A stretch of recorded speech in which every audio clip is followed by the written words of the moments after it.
Hi everyone, welcome to Amantha's world. ఈరోజు మీకు గోంగూర నిలువ పచ్చడి ఎలా తయారు చేయాలో చూపించాలనుకుంటున్నాను. ఈ గోంగూరని పచ్చడి పట్టే ముందుగా నేను నైటే ఇది శుభ్రం చేసుకొని శుభ్రంగా కడుక్కొని అది ఒక బట్ట పరిచి టేబుల్ మీద ఆరబెట్టేసుకున్నాను. మార్నింగ్ అయ్యేసరికి చూడండి పొడి పొడిగా అయిపోయిందనమాట. ఇలా అయిన దాన్ని మనము ఇప్పుడు పచ్చడి పట్టుకుందాము. దానికి కావాల్సినవి ఏంటో చూపిస్తాను. మిరపకాయలు ఇది కిలో ఉంది. 6 కట్టలు అయితే కిలో గోంగూర వచ్చింది. ఇది మరీ లేతగా కాకుండా కొంచెం ముదురుగున్నది తీసుకుంటే మనకి గోంగూర పులుపు అనేది బాగుంటుంది. అది పులుపు అనేది నిలువ ఉండే కొలది తగ్గుతుంది కాబట్టి ఇలా ముదురు తీసుకుంటే మనకి నిలువకి ఉన్నప్పటికీ అది మంచిగానే ఉంటుంది. దానికైతే నేను ఒక 200 నుంచి 250 వరకు ఎండుమిరపకాయలు తీసుకోవచ్చు. కారం బాగున్నవైతే 200 అయితే సరిపోతాయి. ఇవి మామూలుగా ఉన్నాయి కాబట్టి 250 గ్రామ్స్ తీసుకున్నాను. దానికి ఒక నిమ్మకాయ సైజ్ అంత చింతపండు కూడా తీసుకున్నాను.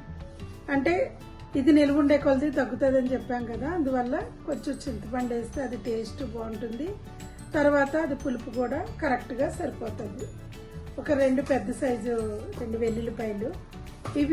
ఈ వెల్లుల్లిపప్పు కొంచెం మనము ఈ మిరపకాయలు పొడి చేసేటప్పుడు వేస్తాము, కొన్ని తాలింపులో వేసుకుంటాం అన్నమాట. ఇంకా ధనియాలు ఒక 2 స్పూన్స్ తీసుకున్నాను. జీలకర్ర 1 స్పూను, మెంతులు 1 స్పూను, ఆవాలు 1 స్పూను, ఉప్పు తగినంత 1 కప్పు.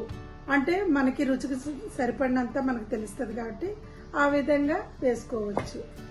ఇవి చేసిన తర్వాత మనకి పచ్చడి రెడీ అయిపోయిన తర్వాత తాలింపు వేసుకుంటాం.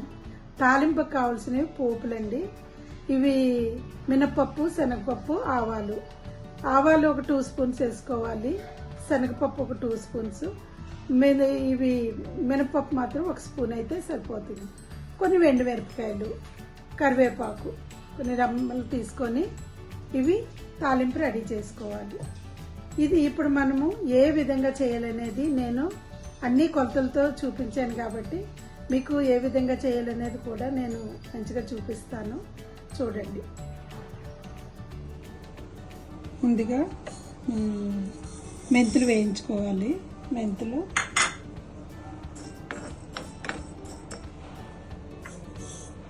ఆవాలు కూడా ఇందులో వేసేసి 2 కలిపి వేయించేసుకోవచ్చు. ఇవి మంచిగా దోరగా వేయించుకోవాలి. ఆవాలు మెంతులు అయితే వేగిపోయాయి మంచిగా. ఇప్పుడు ఇవి తీసి పక్కన పెట్టేసుకోవాలి. ఇప్పుడు ప్యాన్ పొయ్యి మీద పెట్టుకొని ఇది రాక్ సాల్ట్. ఈ రాక్ సాల్ట్ అయితే ముందు లైట్గా వేయించుకోవాలి. ఈ రాక్ సాల్ట్ లో కొంచెం చెమ్మగా ఉంటుంది కాబట్టి మనం నిలువ పచ్చళ్ళు, ఏ పచ్చడి అయినా నిలువ పచ్చడి పెట్టుకునేటప్పుడు అది ఆ చెమ్మ అంతా డ్రై అయిపోయే వరకు మనం ఇది వేయించుకుంటే సరిపోతుంది. మరీ బ్లాక్గా వేయించకూడదు, జస్ట్ ఆ చెమ్మ అంతా లాగేయాలన్నమాట, అంతే. ఆ విధంగా చేసుకున్నట్లయితే మనకు పచ్చడి పాడవదు. 2 స్పూన్స్ ఆయిల్ వేసుకున్నాం కదా, అందులో ధనియాలు వేయించుకోవాలి. జీలకర్ర వేసుకున్న తర్వాత ఈ ఎండుమిరపకాయలు కూడా ఇందులో వేసి వేయించేసుకోవచ్చు. ఎండుమిరపకాయలు మరీ నల్లగా కాకుండా దూరగా వేయించుకోవాలి. లేదు అంటే నల్లగా మాడిపోయి అంటే టేస్ట్ మారిపోతుంది.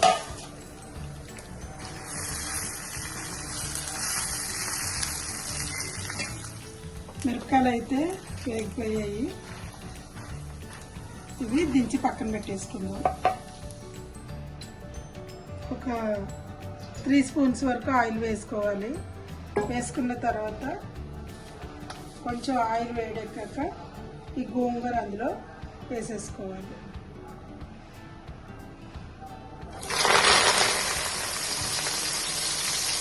గోంగూర మరీ ఎక్కువ ఉంటే ఒకేసారి అవ్వదనుకున్నప్పుడు మళ్ళీ ఒక 2 టైమ్స్ అయితే వేసుకోవచ్చండి. నేను 2 టైమ్స్ వేసుకుంటున్నాను. ఒకేసారి సరిపోదు. ఇలా విడిగా వేసుకోవడం వల్ల మనకి బాగా గోంగూర చక్కగా మనం మళ్ళీ అది గ్రైండ్ చేయకుండా చక్కగా పేస్ట్ లాగా అవుతుంది అన్నమాట. గోంగూరని వాటర్ అయితే వేసి ఉడికించకూడదండి. అలా వేస్తే కనుక బూజు పట్టేస్తుంది. ఆయిల్లోనే చక్కగా మనకి మంచిగా మగ్గుతుంది అన్నమాట. చూడండి మళ్ళీ ఇది అసలు ఎంత బాగా మ్యాష్ అయిపోయిందో. ఈ విధంగా కలుపుకుంటూ ఉండాలి, అడుగట్టకుండా.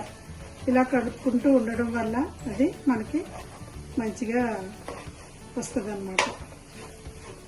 కాడలు లేకుండా ఏమీ లేకుండా నలిగిపోతుంది. మళ్ళీ మనం దీన్ని ప్రత్యేకంగా మిక్సీ పట్టవసరం లేదు.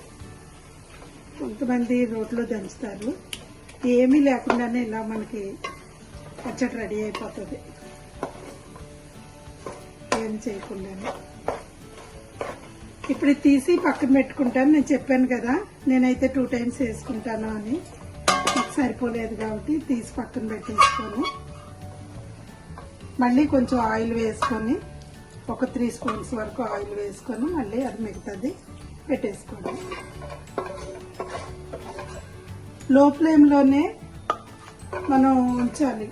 హై ఫ్లేమ్ పెడితే మళ్ళీ గోంగూర సరిగ్గా ఉడకదన్నమాట. ఇది సెకండ్ టైం పెట్టింది కూడా అయిపోయింది. ఇప్పుడు మనం దించేసుకొని మనకి పప్పు రుబ్బుకునేది ఉంటుంది కదా, ఆ కర్రతో కనుక ఒక్కసారి నలిపేసుకుంటే మెత్తగా అయిపోతుంది. ఇది కూడా చూడండి మెత్తగా అయిపోయింది. ఇంకొకటి మీరు గమనించారో లేదో, మనం గోంగూర కోసేటప్పుడే ఆ చిగుర్లు ఉంటాయి కదా లాస్ట్లో, అవి మరీ ఆకులు కాకుండా కొంచెం కాడు ఉండేలాగా తెంచుకున్నట్లయితే ఇది చూడండి ఇలా ఉంటే అది మనకి నార్లాగా ఏమి తగలదు. అది లేతదే కాబట్టి నలిగిపోతాయి. దానివల్ల ఏంటంటే మనకి పులుపు ఎక్కువగా ఉంటుంది అనమాట. ఆ కాడలకి కూడా పులుపు దిగుతుంది. ఇప్పుడు ఇది నేను చూడండి ఈ పప్పు రుబ్బుతో ఇలా చేసుకుంటే చక్కగా మెత్తగా అయిపోతుంది. అవసరం లేదు, చక్కగా పేస్ట్ లాగా అయిపోయింది చూడండి. కానీ కొంచెం ఆకులు ఎక్కడైనా మధ్య మధ్యలో ఆకుల్లా ఉండిపోతే కనుక నలిగిపోతాయి. ఇప్పుడు ఇంతకు ముందు తీసుకున్నది కూడా వేసేసుకోవాలి.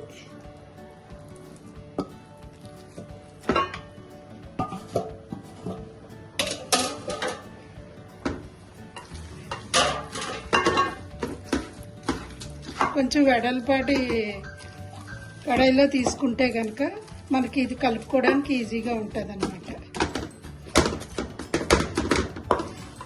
గ్రైండర్ పెడితే గ్రైండ్ చేస్తే ఒక టేస్ట్ వస్తుంది, మనం ఇలాగ చేసుకుంటే ఒక టేస్ట్ వస్తుంది.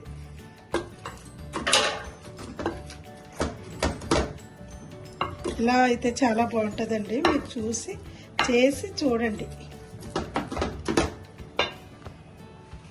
ఎండుమిరపకాయలు, ధనియాలు, ఆవాలు వేయించుకున్నాం కదా, అందులోనే జీలకర్ర, ఇది కొంచెం చింతపండు కూడా వేసి ఉప్పు వేసేసి ఇది గ్రైండ్ చేసుకోవాలన్నమాట. 1 కప్ పల్లి ఆయిల్ అయితే వేసుకుంటున్నాను. పల్లి ఆయిల్ వేసుకుంటే కొంచెం పచ్చడి కమ్ముగా ఉంటుంది, బాగుంటుంది.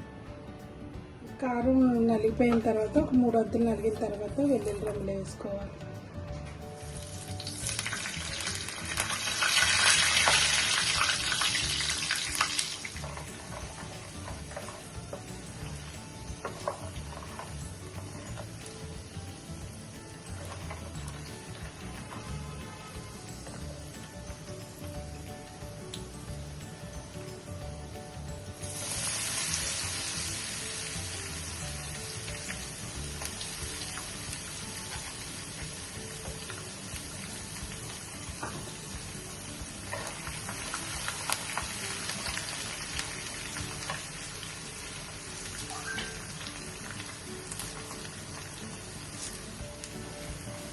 మనకి తాలింపు బాగా వేగిపోయింది.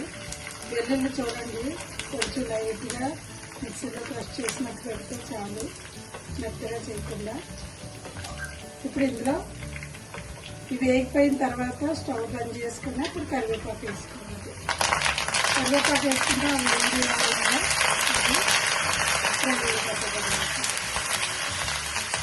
ఇప్పుడు ఇందులో కొంచెం పసుపు కూడా వేసుకోవాలండి. పచ్చడి పాడవకుండా లైట్గా పసుపు కూడా వేసుకోవాలి. కొంచెం ఇందులో పసుపు కూడా వేసుకుంటున్నాము.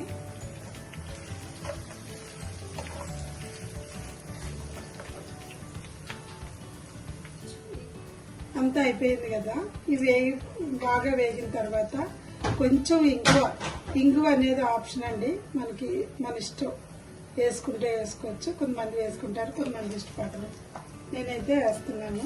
కొంచెం ఇంగువ యాడ్ చేసుకుంటే ఆ టేస్ట్ వేరు ఉంటుంది. తర్వాత పచ్చడి కూడా తొందరగా పాడవదు, డైజెషన్ కూడా మంచిదని ఇంగువ వాడతారు కదా.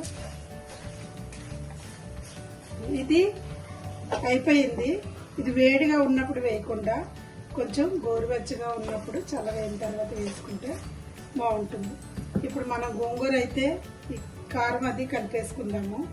ఈలోగా ఇది చల్లారుతుంది. ఆవాలు మెంతులు పొడి చేసి పెట్టుకున్నాం కదా, అది ఇందులో వేసుకోవాలి.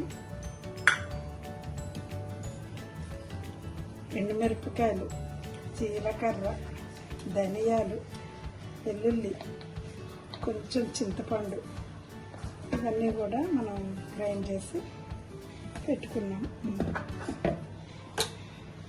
ఇప్పుడు ఒకసారి కలుపుకుందాం. ఇవన్నీ కలిపేసుకోవాలి.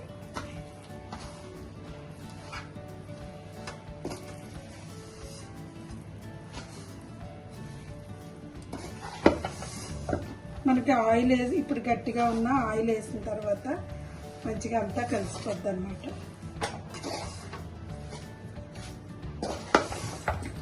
కొంతమంది ఇది ఎండుమిరపకాయల కారం సరిపోదు అనుకున్న వాళ్ళు కొంచెం కారం కూడా కలుపుకుంటారు. నేను మాత్రం ఎండుమిరపకాయ కారంతోనే చేస్తున్నాను.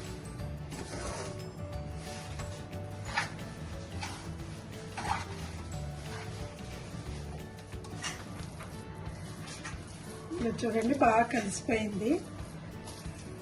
గోంగూర పచ్చడి కలుపుతుంటేనే గుమ్మగుమ్మలు అన్నమాట. చాలా మంచి వాసన వస్తుంది. ఎప్పుడు అన్నం పెట్టుకొని తిందామా అనిపిస్తుంది, అంత బాగుందండి. ఉప్పు కారం అన్నీ కలిసేయో లేదో చూద్దాము.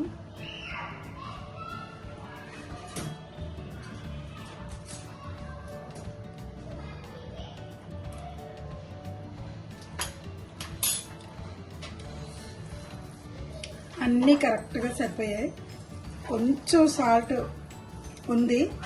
ఇది పచ్చడి నిలబయ్యే కొద్ది ఈక్వల్ అయిపోతుంది. అన్నంలోకి కలుపుకుంటే సరిపోతుందండి. చాలా బాగుంది పచ్చడి అయితే.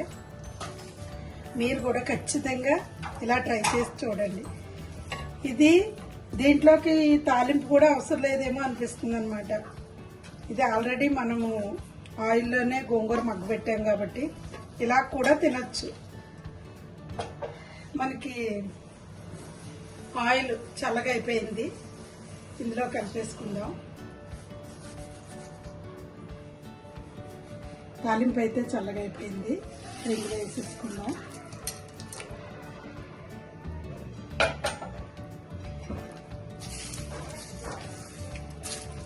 వెల్లుల్లిపాయ కొంచెం ఎక్కువ వేసుకోవడం వల్ల ఫ్లేవర్ మంచిగా వస్తుందండి గోంగూర పచ్చళ్ళలోకి. కాబట్టి వెల్లుల్లి ఏ పచ్చళ్ళైనా వెల్లుల్లి కొంచెం ఎక్కువ వేసుకుంటే చాలా బాగుంటుంది టేస్ట్. ఈ పచ్చడి రేపటికి ఈ ఆయిల్ అంతా కొంచెం పైకి వస్తుంది. పచ్చడి అందులో మగ్గి ఆయిల్ పైకి వచ్చిందంటే మనకి మంచిగా పచ్చడి అయిపోయినట్టే. చూడండి, నేనైతే అన్నం అయితే రెడీగా వండి పెట్టుకున్నాను. ఎప్పుడు పచ్చడి అయిన వెంటనే ఒక 2 ముద్దలు తిందామనే ఉద్దేశంతో వండేసి రెడీగా పెట్టానండి.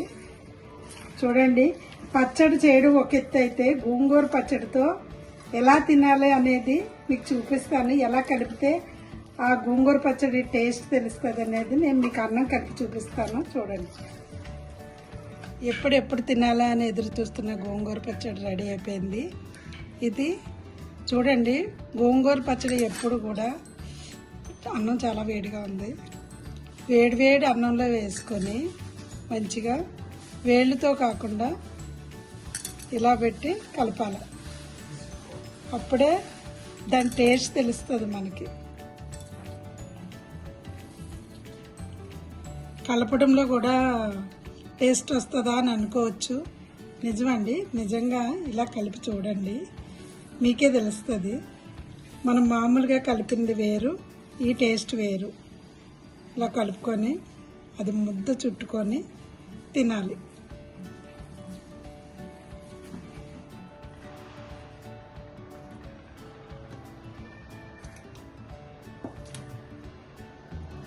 సూపర్గా ఉందండి. ఉప్పు కారం అన్నీ పులుపు కరెక్ట్గా సరిపోయాయి.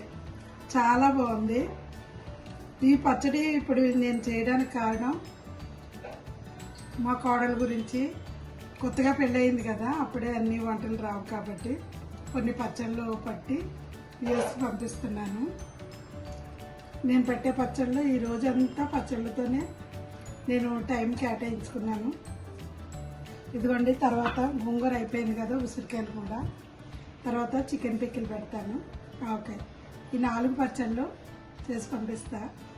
ఏదేమైనా గోంగూర అంటేనే తెలుగు ప్రజలకు బాగా ఇష్టమైన పచ్చడి కదా, కానీ అది తిన్న వాళ్ళకే తెలుస్తుందండి ఆ రుచి. చాలా చాలా అయితే బాగుంది. ఇది ఇంత రుచిగా ఉంటుందని కూడా పంపించారు. సూపర్.